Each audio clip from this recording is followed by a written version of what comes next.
कुरुक्षेत्र का युद्ध 18 दिन की भयंकर लड़ाई जिसने एक पूरी पीढ़ी के वीरों को इतिहास से मिटा दिया। एक और था कौरवों का विशाल सेना बल, 11 अक्षौहिणी सेना जिसमें भीष्म, द्रोण और कर्ण जैसे लगभग कई योद्धा थे। दूसरी ओर थे पांडव सिर्फ 7 अक्षौहिणी सेना के साथ कमजोर और हार की ओर अग्रसर। लेकिन पांडवों के पास एक ऐसा अस्त्र था जो किसी धनुष या गदा से कहीं अधिक शक्तिशाली था। और वह था सारथी, एक दिव्य मस्तिष्क जिसने कौरवों की युद्ध नीति को टुकड़ों में तोड़ डाला, कभी कभी नियमों को तोड़कर, लेकिन धर्म की जीत के लिए। यह कहानी है उस कृष्ण की जिसने युद्ध में तीर नहीं चलाए, लेकिन हर चाल को इस तरह चला कि पूरा युद्ध ही मानो हैक कर लिया।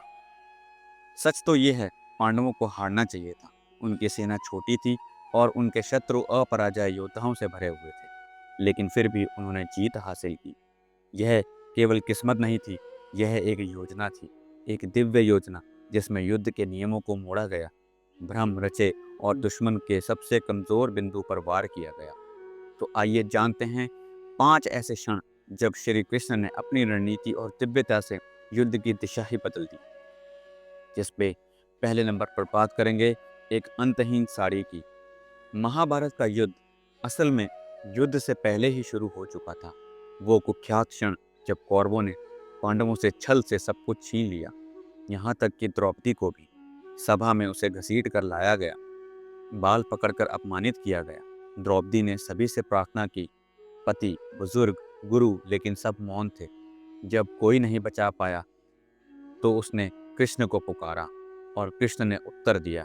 जैसे ही दुशासन ने उसका वस्त्र खींचना शुरू किया, कृष्ण ने वास्तविकता को ही हरा दिया, एक अंतहीन साड़ी का चमत्कार रच दिया।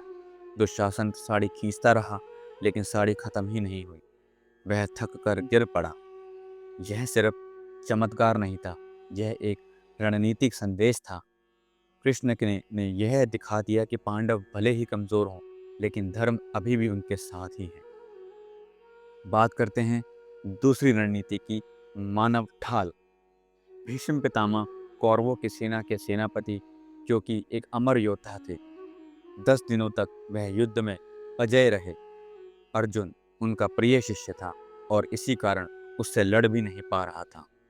कृष्ण को पता था भीष्म की कमजोरी उसका धर्म ही है। उन्होंने योजना बनाई शिखंडी की। शिखंडी एक ऐसा योद्धा था जो पूर्व जन्म में स्त्री था। भीष्म ने प्रतिज्ञा ली थी कि वह स्त्रियों पर अस्त्र नहीं चलाएंगे। 10वें दिन अर्जुन शिखंडी को आगे करके मैदान में उतरते हैं। कृष्ण ने जैसे ही शिखंडी को देखा, अपने शस्त्र नीचे रख दिए। कृष्ण ने उसी क्षण अर्जुन को संकेत दिया, अब वार करो। भीष्म गिर गए।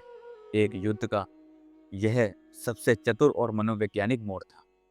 नियम नहीं तोड़े, किंतु चाल तोड़ी गई। बात करते हैं तीसरी रणनीति की, जिसमें गुरु द्रोण को एक आधा सच बताया गया। अब कमान संभाली गुरु द्रोण ने। गुरु द्रोण भी भीष्म की तरह अजय थे और अब आम सैनिकों पर ब्रह्मास्त्र चलाने लगे। कृष्ण ने एक चौंकाने वाली योजना बनाई, द्रोण की भावना का उपयोग। उनका पुत्र अश्वत्थामा ही उनकी सबसे बड़ी कमजोरी था।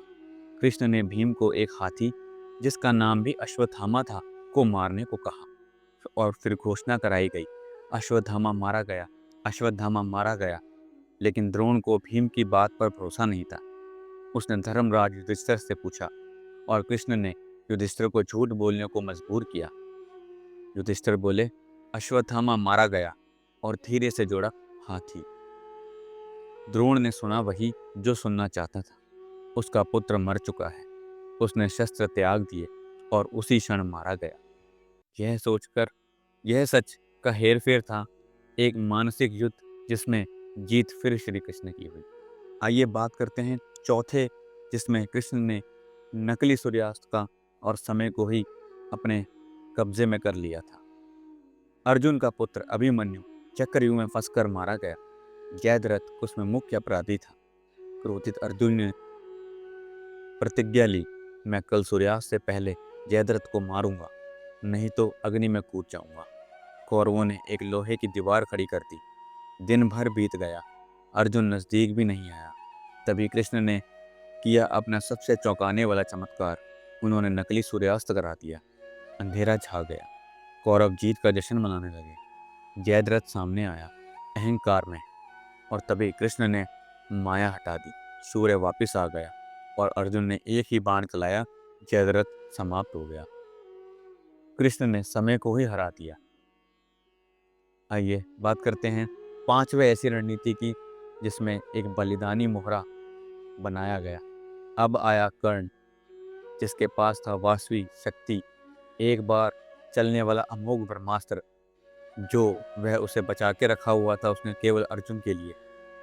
कृष्ण जानते थे कि अगर कर्ण ने वह अस्त्र चलाया तो अर्जुन मर जाएगा। तब कृष्ण ने भेजा घटोत्कच, भीम का राक्षस पुत्र। उसकी माया से कौरव सेना कांप उठी। दुर्योधन ने कर्ण से कहा, कर्ण अब चलाओ अपना वो अस्त्र। कर्ण मजबूर हुआ, वास्तविक शक्ति चलाया और घटोत्कच मारा गया, लेकिन अर्जुन बच गया। कृष्ण ने एक प्यादा कुर्बान किया लेकिन राजा को बचा लिया। यह शतरंज की चाल थी, निर्दयी थी लेकिन जरूरी था। दोस्तों, एक अंतहीन साड़ी, एक नकली सूर्यास्त, एक आधा सच और एक राक्षस पुत्र, कृष्ण हर मोड़ पर मौजूद थे, लेकिन केवल एक सारथी नहीं, वे रणनीतिक शासक थे। उन्होंने न केवल युद्ध लड़ा बल्कि युद्ध को एक तरह से अपने कब्जे में लिया। अब सवाल आपसे, क्या आपको लगता है कि कृष्ण का यह तरीका धर्म की रक्षा के लिए उचित था? नीचे कमेंट करके बताइए और ऐसी ही महाकाव्य रणनीति की कहानियों के लिए चैनल को सब्सक्राइब करना ना भूलें।